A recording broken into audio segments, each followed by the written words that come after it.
Every year, modern humans spend thousands of dollars to subject themselves to freezing temperatures, physical exhaustion, and severe conditions. For 99% of human history, doing this voluntarily would have seemed irrational. The horizon wasn't a destination, it was a threat. Nature was a force to be escaped, not a place to vacation. Historical travel meant facing starvation, disease, and the very real possibility of never returning home. Crossing a mountain range or an ocean carried stakes that modern tourism has entirely erased. People moved across landscapes only when survival demanded it, driven by the requirements of war, the necessity of trade, or the desperation of migration. The modern adventure industry is a total historical anomaly. We have taken our ancestors' greatest fears and packaged them into a global lifestyle. Before the arrival of satellite precision, explorers mapped the globe through sheer risk, pushing into unmapped territory with no certainty of what lay ahead. Polynesian seafarers crossed thousands of miles of open water, relying on wave patterns and stars to navigate an environment where one mistake was often fatal. On the Silk Road, merchants led caravans through landscapes where water was scarce, and the environment offered no room for error. Because humans survived these conditions for millennia, our brain's internal architecture evolved specifically to manage risk. Our neurological systems were built to reward hypervigilance and physical adaptation. We evolved chemical feedback loops that prioritize environmental awareness and the ability to react to sudden threats. We are built for uncertainty.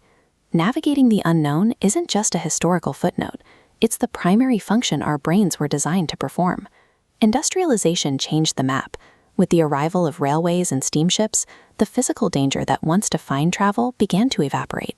We engineered a modern world of climate control and paved roads, creating lives that are almost entirely predictable and physically shielded from primal threats. This creates what researchers call an evolutionary mismatch.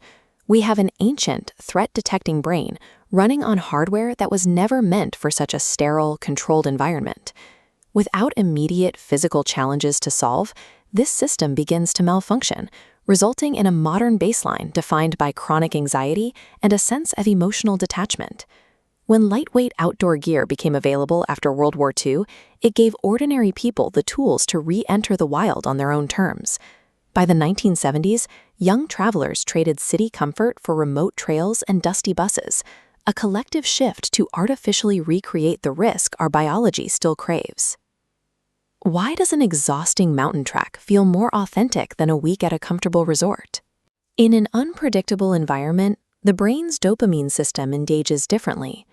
Navigating uncertain terrain forces you entirely out of autopilot and pulls your active focus squarely into the immediate present moment. This chart visualizes attention restoration theory. While the constant stimuli of digital life deplete our cognitive energy, the complex, organic patterns found in nature actively repair that mental fatigue. Physical stress simplified the mind, and your priorities are reduced to finding water or setting up a tent before a storm. All of your modern anxieties are forced to temporarily disappear. Overcoming these physical barriers creates a sense of genuine confidence. It builds memories that are more vivid because they were forged through physical effort rather than passive observation. We don't seek out hardship because we want to suffer. We do it because it's the only way to re-engage the ancient sensory focus that our biological system was designed for. But as the desire for wilderness travel grew, the rise of social media shifted the focus from the internal experience to the external image.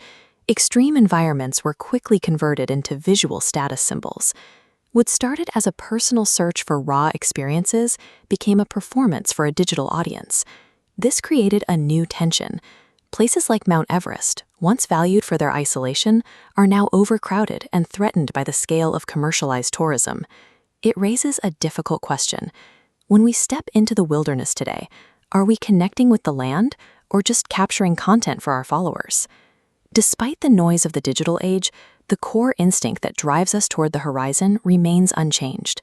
We leave the safety of home because some ancient part of our mind still believes that true meaning exists in the places we haven't reached yet. For more content like this, like and subscribe to our channel.